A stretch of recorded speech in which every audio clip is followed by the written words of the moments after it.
Another day, another basketball stories na naman ang pagkukwentuhan natin.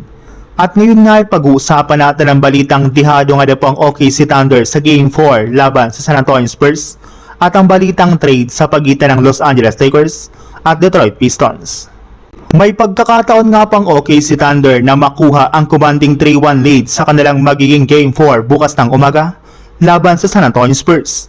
Kaya kailangan nga po talaga ng OKC Thunder na mag-double effort kung gusto man nga po nilang magkaroon ng tsansa na tapusin ang kanilang serye sa loob ng kanilang home court sa kanilang Game 5. Pero kahit ano man nga pong gawin ng OKC Thunder, ay sigurado nga po na mahihirapan dito ng gusto ang kanilang team dahil inaasahan nga po nagigil ang mga players ng Spurs na manalo sa kanilang Game 4. Isa pa, may lumabas na rin naman nga pong balita na magiging underman nga na po dito ang kanilang lineup matapos i-anunsyo na hindi nga po dito maglalaro ang ilan sa kanilang mga player na sina Jalen Williams na nagtamo pa lang ng hamstring injury at si AJ Mitchell na naibalitang nagtamo ulit ng calf injury sa kanilang last game.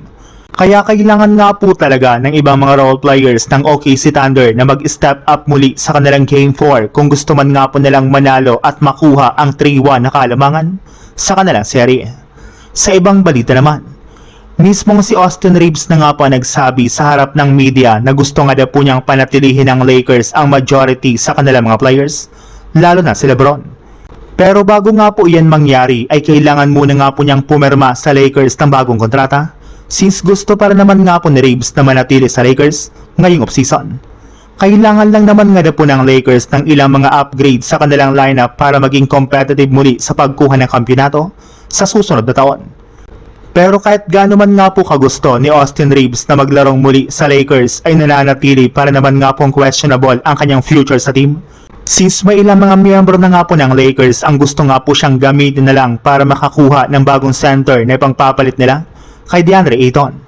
Suggest pa nga po ng dating NBA superstar na si Paul Pierce na kung siya nga po ang tatanungin, mas gugustuhin nga po niyang gamitin na lang si Austin Reeves para makuha ang kanilang target na si Jalen Duren mula sa Detroit Pistons. Ito rin naman nga po ang pinakamaganda at pinakamatalinong trade na pwedeng gawin ng Lakers since mas malaki pa nga po ang kanilang tsansa na magawa ito kesa makuha dito si Giannis Antetokounmpo.